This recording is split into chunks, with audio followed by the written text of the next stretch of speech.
서울에 살 수 있는 집이 있을까요? 서울에 살 수 있는 집은 많죠. 중위소득자들도? 네, 많습니다. 아파트 가격 떨어질까요? 집값이 떨어진다는 거는 금리 인상보다는 네. 결국에 시장의 분위기가 패닉에 빠져가지고 야, 집 가지고 있으면 야, 금리고 나발이고 큰일 났다. 던져야겠다. 지금 서울에서 대출받아서 살 수 있는 아파트는 어디가 있을까요? 있죠. 왜냐면 기본적으로 뭐 대출이라는 게 네.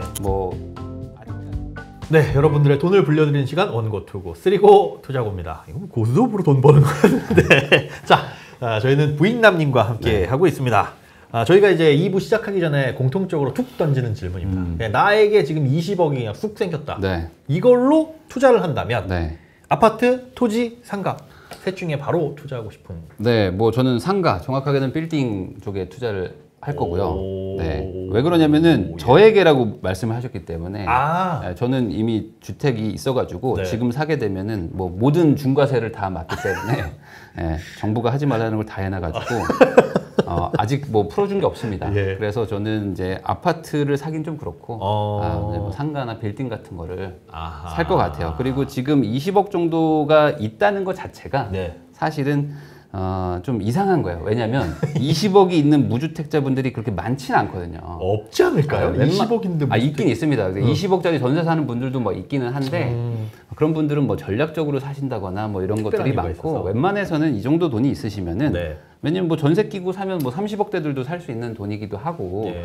그래서 이 정도면 거의 대부분 집을 삽니다. 그래서 우리나라에서 그 10억 이상 현금을 가지고 있는 분들이 극히 드물거든요.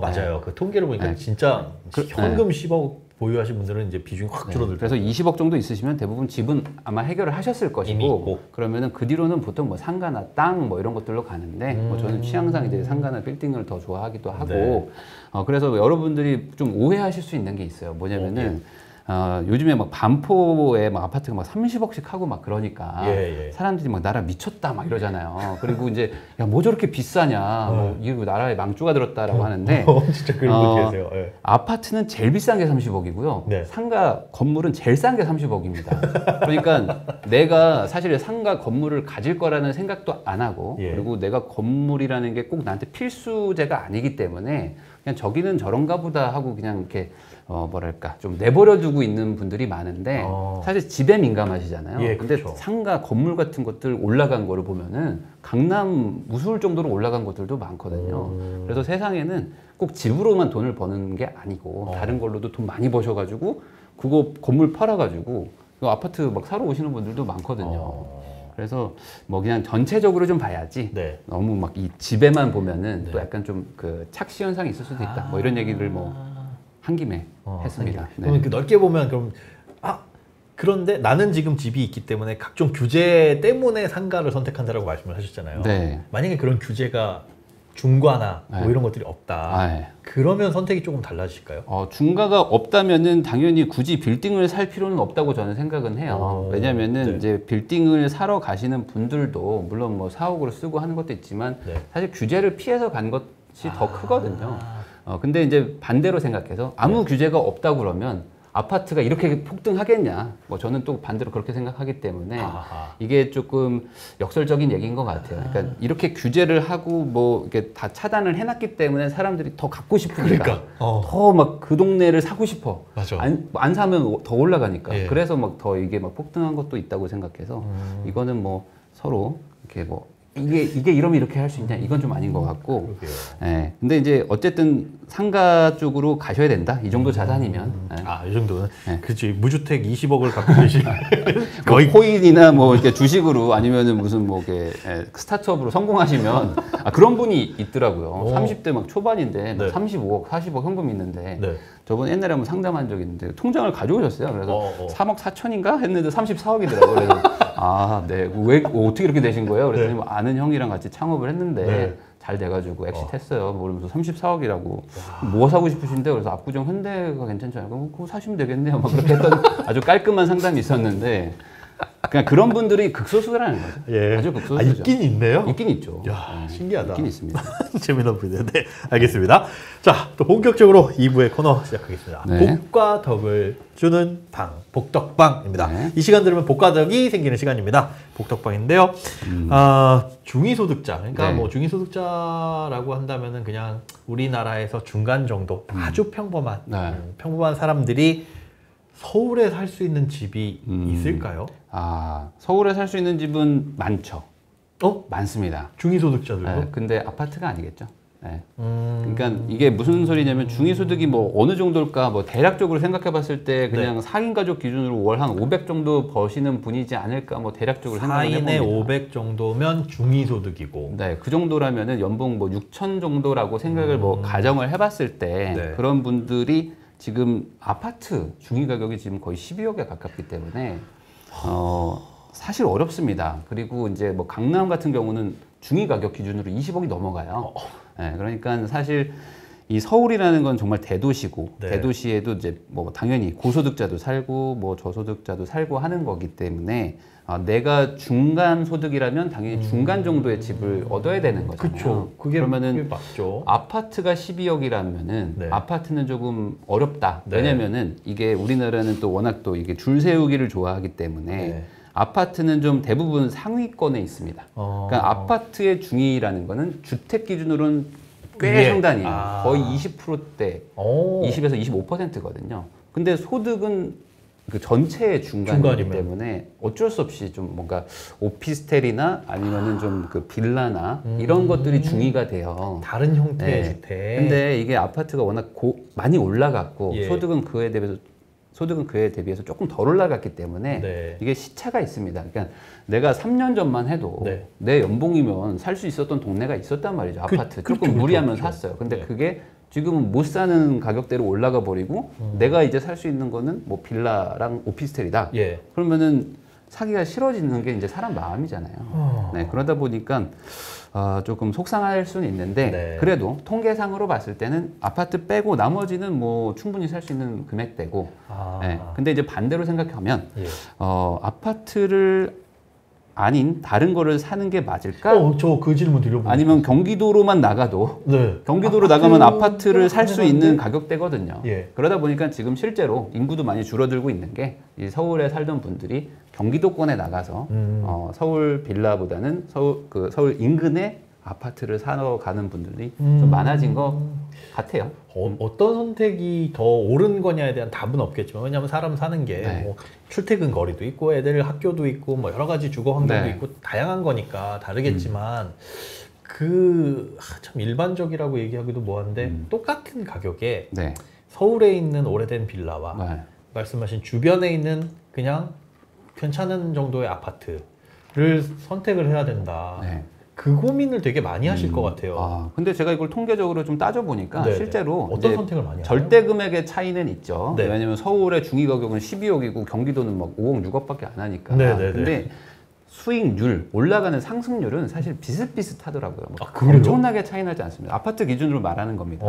왜냐면은 이제 아파트라는 게 워낙 또 규격화돼 있고 하기 때문에 네. 여기가 서울이 막 급등하면 당연히 서울 접근성 좋은 아파트들은 같이 올라갈 수밖에 없고 그래서 약간 순서의 차이는 있지만 경기도라고 해서 그렇게 뭐 가격이 뭐 아주 안 올라가고 막 그러지는 않는다. 평균적으로 봤을 때. 네. 그리고 저는 뭐 한 가지 얘기하고 싶었던 거는 그런 게 있어요. 제가 이제 그 20살 때 예. 코엑스에 갔을 때 코엑스. 네. 코엑스에 그 메가박스라고 영화관이 있었어요. 네, 네, 근데 네. 그때 그 메가박스가 어떤 데였냐면은 그 멀티플렉스. 네. 그러니까 멀티플렉스라는 게 영화관이 여러 개, 관이 여러 개 있는 데라는 거잖아요. 예, 예. 근데 그 전만 해도 90년대만 해도 다 단관인 영화관들이 많았습니다. 그래서 맞아요. 영화관에 가서 영화를 고른다는 개념이 없었고 내가 이 영화를 보려면 극장을 골랐어야 영화관을 돼. 찾으러 갔죠. 맞아. 그래서 막 종로도 가고 막 했었던 기억이 나요. 네. 이거 상영하는 네. 영화관 어딨지? 네. 뭐 이러고. 그래서 코엑스라는 게 생긴 게 그렇게 오래 뭐 물론 20년 전이면 뭐 오래되긴 했지만 네.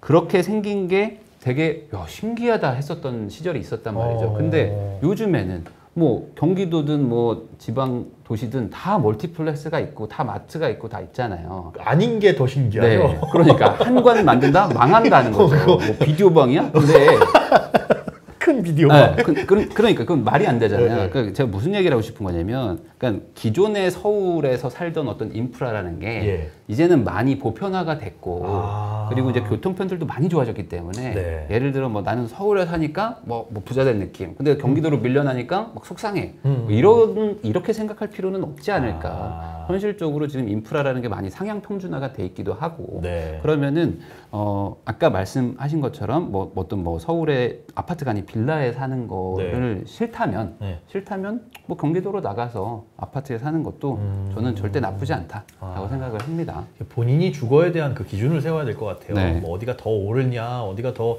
사놓으면 떨어지냐, 올라가냐라는 것보다는 네. 그 주거에 대한 기준, 내가 생각하는 그 가치가 네, 네. 뭐가 어디에 집중이 되어 있는지 그거부터 잘 판단을 해보셔야 될 것 같습니다. 자, 지금 서울에서 네. 대출 받아서 살 수 있는 아파트는 네. 어디가 있을까요? 있죠. 왜냐면 기본적으로 뭐 대출이라는 게 네. 뭐 아직까지는 그래 뭐 9억을 기준으로 해서 좀 네. 나오고 안 나오고가 있으니까 그럼 네. 반대로 9억이 안 되는 아파트들은 살 수 있죠. 근데 이것도 규제 지역이니까 40%가 기본 아닌가요? 네. 근데 이제 뭐 9억이 넘어간다고 해서 안 빌려주는 건 아니고 20% 네네. 빌려주긴 하는데 이번에 또 생애 최초는 또 대출을 많이 해준다고 하고 물론 9억까지이기도 뭐 하지만 네네. 아까 평균이 중위 가격이 한 12억 선이라고 했으니까 12억. 뭐 9억이라고 하면은 뭐 그래도 하위에서 조금 뭐 하위에서는 그래도 한 중간 정도겠죠. 그러면은 서울에 그런 집이 없냐? 그럴 리는 없겠죠. 저가 사무실이 강서구청 쪽인데 네. 거기에 85제곱미터짜리 강서 아이파크라는 네. 나홀로 아파트라고 하기엔 조금 모호한 그 아파트가 있어요. 네. 거기가 5억, 6억 사이예요. 네. 그래서 저는 깜짝 놀랐어요. 아니 네네. 어떻게 서울에서 한복판은 아니지만 서울인데 왜 30평대 아파트가 요 가격이지? 근데 저희가 사무실이 그쪽에 있다 보니까 밤에 보니 이제 코로나 풀렸잖아요. 난리도 아니에요 밤에. 밤에 막 엄청 시끄럽고. 밤에 나가면 새벽 2시에 나가도 네.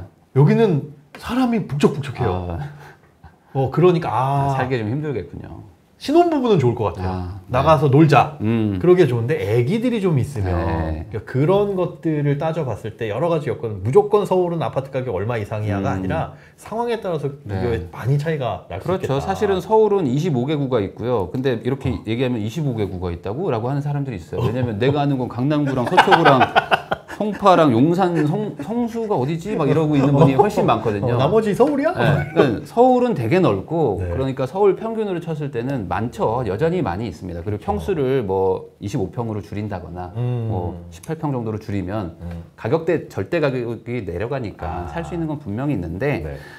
이제 반대로 그런 집에 살아야 돼요라고 거꾸로 반문하시는 분들이 많기 때문에 그래서 사실 못 사는 거지 살 수는 있고 그러면 이제 그런 주택 자체의 퀄리티가 좀 내가 조금 좀 서운하고 아쉬우면은 이제 경기도권으로 나가면 그래도 훨씬 선택지가 많아진다. 집의 어떤 그런 퀄리티와 이 입지라는 거는 서로 둘 다 두 마리 토끼를 잡을 수는 없거든요. 그러니까 내가 어디에 더 치중할 것이냐를 생각해야 되는데 둘 다 잡고 싶으니까.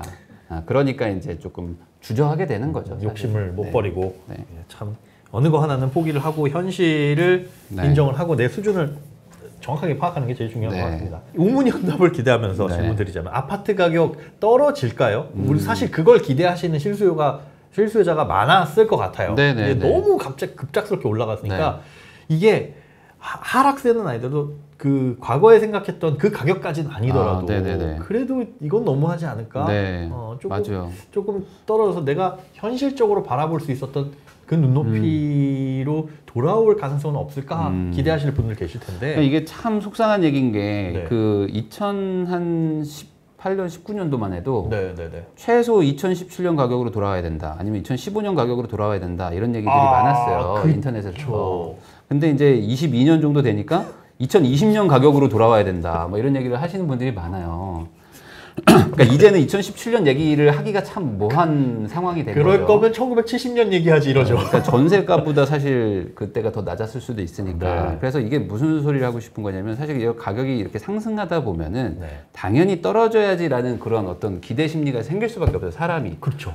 근데 이게 무조건 떨어지느냐? 그럼 떨어지는 그 원인과 어떤 작동 원리가 있을 거 아닙니까? 그럼 그게 지금 작동하느냐를 사실 따져봐야 되는데 사실 지금 뭐 금리 인상이 지금 급격하게 일어나고 있습니다. 있으니까 네. 많은 분들이 야 이거 집을 사가지고 이거 이자 부담 어떻게 하면서 사냐. 하우스 푸어 네, 뭐 그리고 전세를 전세를 받아도 이자 내는 게 많은데 이거 어떻게 올려주냐. 그러니까 이제는 떨어질 일만 남았다라고 얘기하시는 분들이 많아요. 근데 이제 이 금리 인상이라는 게 뭐 이건 통계적으로도 나와 있지만 네. 무조건 아주 정비례 관계로 이게 금리가 올라갈수록 반비례로 네. 금리가 올라갈수록 집값이 그것도 그대로 떨어진다? 내려가느냐? 그것도 아니란 말이죠. 네. 근데 이거 뭐 이게 왜 아니냐 도대체. 주식 떨어지고 코인 내려가는데 이거는 정확하게 말하면 실물 자산의 집이기 때문에 그런 것이죠. 아하. 그러니까 뭐 상가라든지 뭐 어떤 이런 투자 수익률을 따지는 그런 물건들 같은 부동산들은 네. 당연히 금리 인상이 되면 그만큼 손해가 올 수도 있어서 조금 더 영향을 많이 받겠지만 집이라는 건 사실 예. 어찌 보면은 사치제일 수도 있고 그러니까 만약에 그랜저를 타시면은 네. 제가 그렇게 얘기하는 거잖아요. 아니 왜 그랜저를 타냐고 네. 모닝 타시지.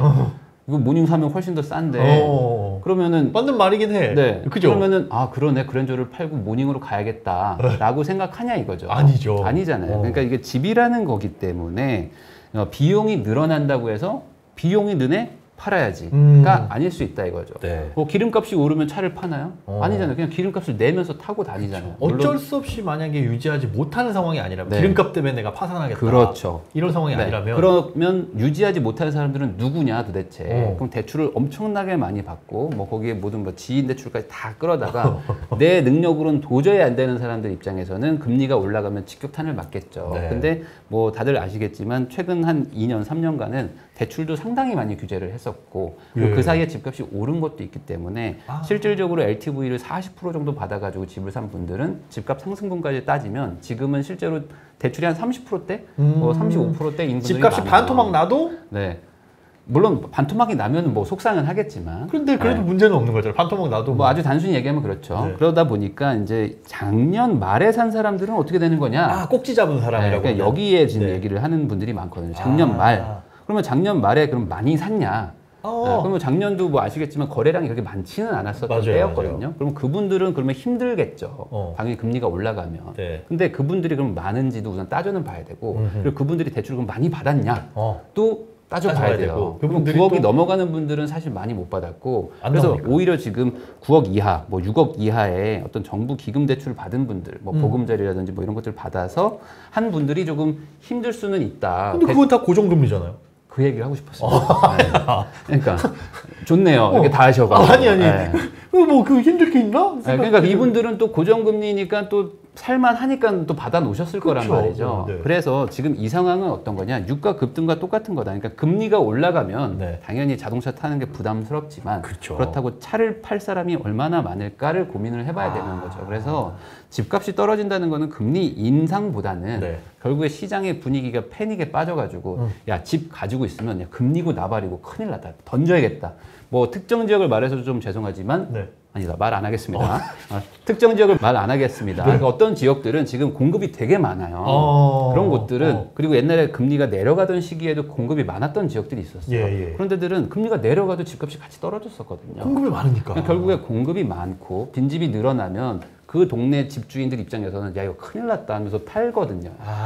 그러니까 지금 공급이 많은 지역들에서는 금리 인상이 약간 패닉을 또 빠르게 해주는 효과는 있겠죠.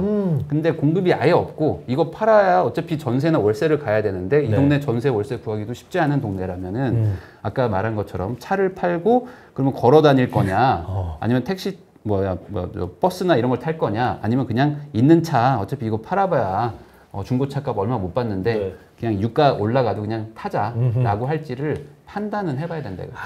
지역마다 다르다. 지금 그게 포인트 같아요. 지역마다 다르다가 아예 그냥 그 뭐랄까요 국경이 다른 것 같아요. 그런 느낌. 네, 그럴 수도 있습니다. 네. 네. 뭐 우리가 아까 말씀하신 것처럼 교통망은 잘 돼 있고 인프라도 잘 돼 있지만 공급에 대한 부분만큼은 네. 지역별로 판이하게 차이 나니까 많이 나죠. 이거는 아예 다른 나라라고 생각하는 게 맞지 않을까. 그럴 수도 있습니다. 네. 네, 그래서 이게 공급이 없는 지역들 입장에서는 금리 인상을 어떻게든 버티려고 합니다. 네. 근데 물론 이렇게 얘기하면은 금리가 그러면은 9%, 10%까지 가면 어떻게 되는 거냐. 10억 빌리면 1년에 이자 1억 내는 상황이 되면 어떻게 되냐. 네. 그럼 당연히 파산하겠죠. 뭐 못 버티는 분들이 많아지겠죠. 그렇죠. 근데 그 정도까지 가면은 그냥 나라가 망한다는 거나 마찬가지거든요, 사실. 지금 뭐 걸 손 놓고 볼까? 네, 중소기업들이 연 10%도 못 버는 게 태반인데 예. 여기서 지금 뭐 부채가 그렇게 많은 상태에서 뭐 금리 올라가는 게 그냥 금리라는 게 부동산에만 영향을 주는 것도 아니고 예. 그냥 이 전체적인 경제를 위축시키는 거다 보니까 정부가 그렇게까지 가겠냐 뭐 이런 얘기도 있고 그러면 뭐 정부에 기대 가지고 그냥 뭐 계속하면 되는 거냐 뭐 이런 얘기도 하실 수도 있는데 이러면 뭐 길어지니까 그냥 결론적으로는 떨어지지는 않을 것 같다. 근데 국지적으로 분명히 떨어질 수 있는 부분이 있다. 그리고 공급이 해결되는 지역들은 뭐 어느 정도 하향 안정화가 될 것 같은데 공급이 안 해결된 부분들이 아직은 많고 그런 지역들에 사는 분들 입장에서는 저 멀리 3시간 떨어진 동네가 떨어지면 무슨 상관이냐고요. 우리 동네가 올라가는데. 그렇죠, 그렇죠. 그냥 그런 분들 입장에서는 좀 여전히 뭐 문제가 해결된 거는 없다. 뭐 그렇게 생각을 합니다. 아하, 알겠습니다.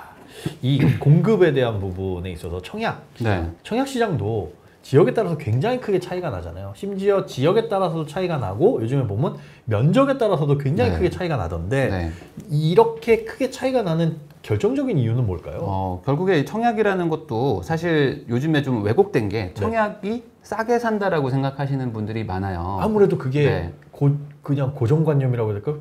기본적인 청약은 무조건 싸게 사는 거다라고 생각하시는 분들이 있는데 사실 그렇지는 않습니다. 왜냐면은 뭐 분양가 상한제라든지 뭐 아니면 어느 정도 좀 분양가를 좀 조정된 지역들은 뭐 시세보다 싸게 내놓는 경우들이 있기는 있지만 반대로 시세를 막 다 받는 곳들도 있고 시세보다 더 비싸게 하는 곳들도 있어요. 뭐 서울이 뭐 분양가 상한제 지역이라고 하지만 아닌 데들도 있습니다. 서울 안에서 분양가 상한제 적용 안 받는 데들도 있거든요. 그거 뭐 선분양 안 해도 되는 경우는 또 분양가 상한제 그렇기도 하고 그리고 뭐 오피스텔이라든지 뭐 도시형 생활주택이나 이런 걸로 막 전환을 해가지고 막 엄청나게 비싸게 받는 곳들도 있어요. 그러게요. 그러니까 한 예로 지금 그 5월 기준으로 아마 그 서울의 미분양이 한 360채 막 이 정도 될 겁니다. 맞아요. 그 기사 본 것 같아요. 그래서 이제 미분양 늘고 있다. 미분양이 늘고 있어요. 그래서 전달 대비 거의 2배가 늘었다는 얘기가 있어요. 근데 그 중에 360개 중에 180채가 한 아파트예요. 이거는 뭐예요? 무슨 그게 이제 그 강북 특정 지역에 있는 데인데 총 216세대인데 180세대가 미분양 났어요. 그러니까 너무 비싸서. 분양가 상한제 아닌 지역에서 아주 의욕적으로 이제 분양을 하신 거죠. 근데 이제 사람들이 봐도 이게 청약을 넣으려고 했는데 이거는 너무 비싼데. 야, 이 돈이면 지어지고 한 3년치 더 엎으신 것 같은데. 그러니까 이런 거죠.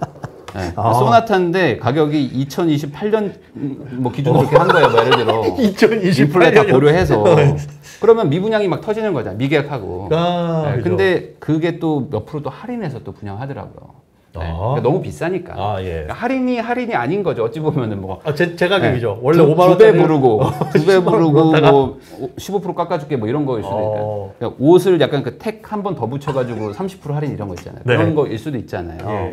그러니까 그런 식으로 하니까 또, 야, 서울 미분양 2배 됐는데, 할인까지 하는데 계약을 안 하더라. 라는 얘기가 나올 수도 있는 거죠. 근데 그 문장이 틀린 건 아니나. 전혀 틀린 건 아니지만, 근데 이게 그 디테일을 보면 그게 맞느냐. 그래서 진짜 미분양이 쌓이는 지역들도 있고, 아직은 아닌 지역들도 있는데, 이걸 이제 전국적으로 통계를 찾아보면은, 뭐 여전히 어쨌든 전체적으로는 뭐 과거에 좀 힘들었던 시기 대비해서는 미분양이 뭐 적긴 해요. 근데 늘어나고 있는 추세라고 볼 수는 있습니다. 그렇지만 절대적인 숫자 자체는 적어서 뭐 그런 식의 양극화가 일어나고 있는 것 같아요. 그러니까 여전히 지금도 분양가 상한제 되고 대단지에 뭐 막 700세대, 1000세대에 뭐 1군 브랜드 이런 거에 미분양이 나는 거는 본 적이 없습니다. 거기는 미분양이 아니라 했다가 여전히 뭐 많고 그리고 이제 뭐 특정 지역들 분양가 상한제 적용 안 되는 어떤 뭐 경기도나 뭐 인천 뭐 이런 데들은 또 뭐 미계약이 나기도 하고 근데 그런 것들도 또 조금 있다가 계약이 다 완판되기도 하고 하니까 아직은 이 파트에서의 어떤 뭐 위험 신호가 켜졌다라고 보기는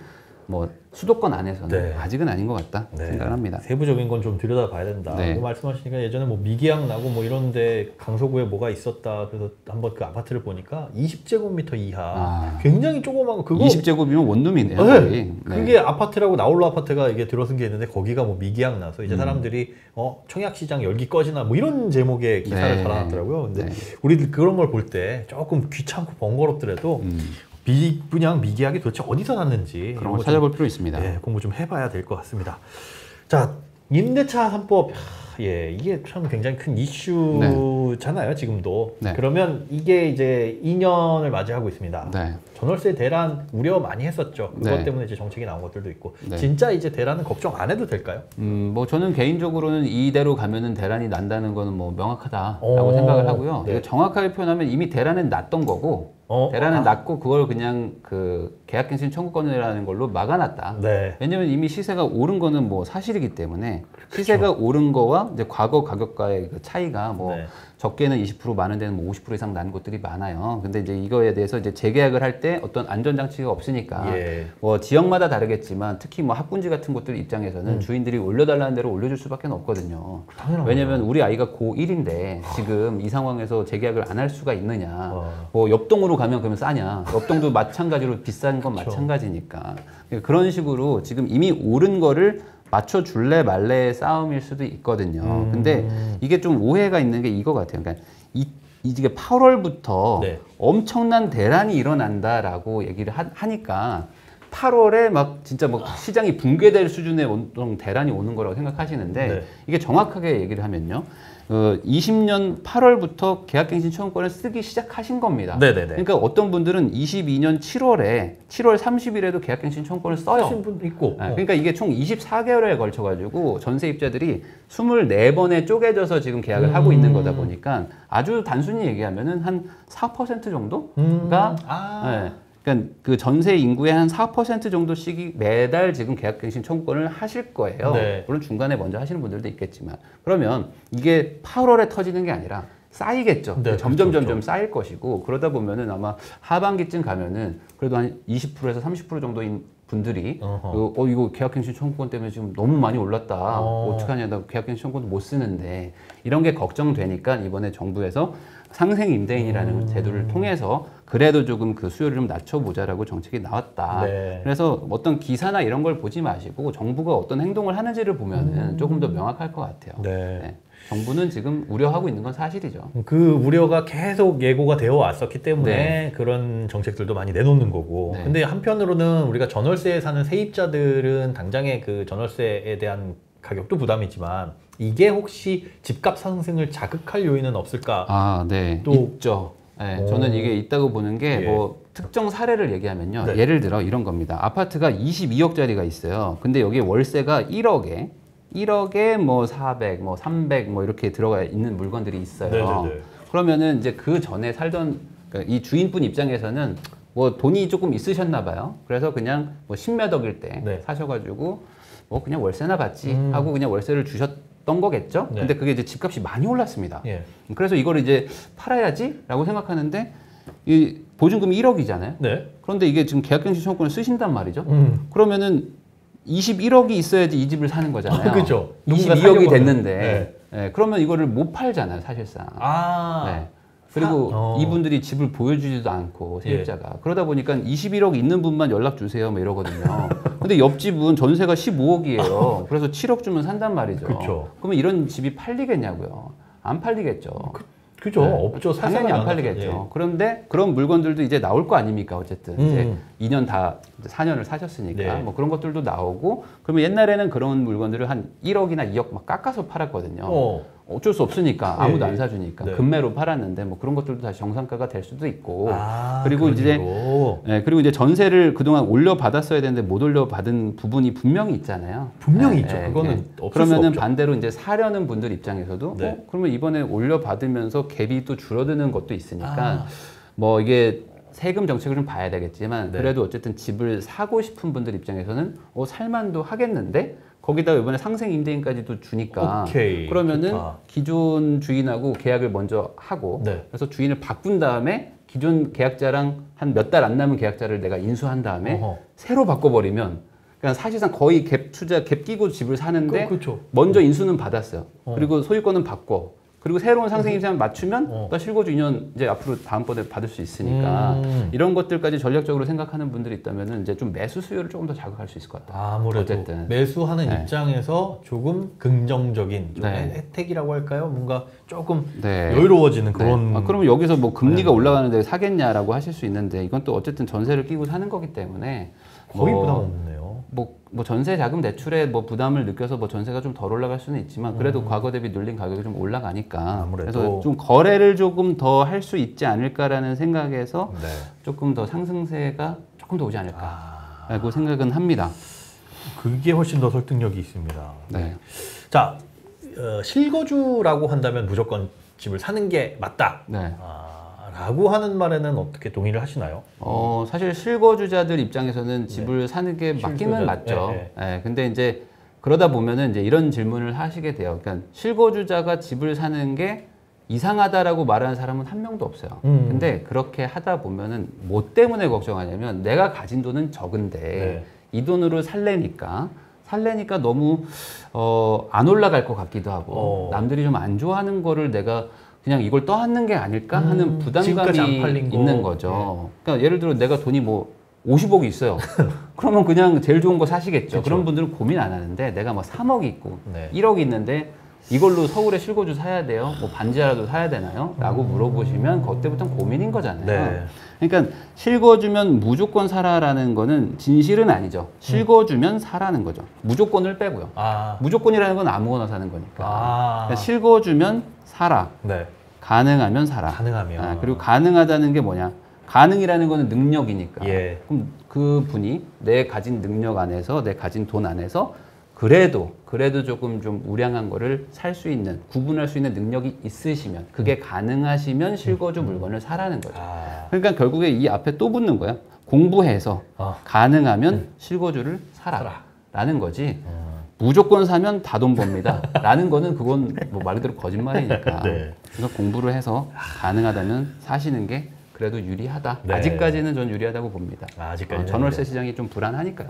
아직은. 아직까지는이라고 하셨으니까 혹시나 그 스탠스가 달라지시면, 방향이 달라지시면 그때 꼭 먼저 연락 주시고 알겠습니다. 그러면 그때 뭐 어떻게 머리띠를 두르고 방송을 하든지 6개월 정도 남으면은 뭐 이렇게 주황색으로 바꾸고 뭐 이렇게 하겠습니다. 알겠습니다. 모자를 쓰든지 뭘 하겠습니다.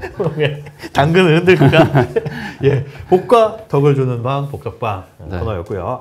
벌써 시간이 2부도 훌딱 지나갔습니다. 자, 오늘 어떠셨나요? 함께 해주신 소감. 오늘 뭐 그냥 뭐 재방송 같은 느낌도 들고 오늘 또 와서 또 약간 좀 텐션 좀 업돼서 한 것 같은데 또 이렇게 또 처음 만나 뵙는 분들도 많으니까 또 약간 편해서 그랬다라는 걸 좀 미리 좀 말씀드리고 오늘 제 얘기가 조금 더 불편하셨던 분들이 있을 수도 있거든요. 근데 그런 것도 뭐 좀 양해를 좀 구하고 제 생각이니까 제 생각을 얘기를 한 거니까 다 떨어지는데 무슨 소리냐 이런 생각을 하실 수도 있으니까 그냥 좋게 봐주셨으면 좋겠다 이런 말을 좀 드리고 싶었습니다.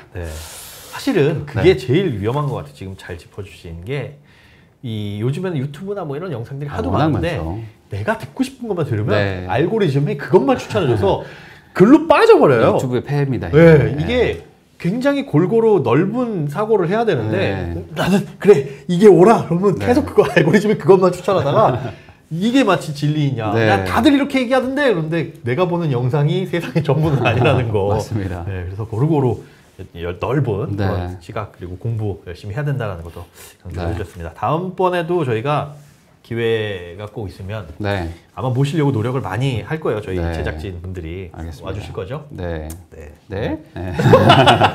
알겠습니다. 바쁘신 시간 내주신 부익남 정태익 대표님 다시 한번 감사드리고 감사드립니다. 건강하시고 다음번에도 또 좋은 모습으로 만나 뵙겠습니다. 알겠습니다. 고맙습니다. 투자고 이제 인사드리도록 하겠습니다. 구독, 좋아요, 알림 설정까지 꼭 부탁드리고요. 댓글창에 댓글도 많이 남겨주시기 바랍니다. 원고, 투고, 쓰리고, 투자고 다음 시간에 인사드리겠습니다. 고맙습니다.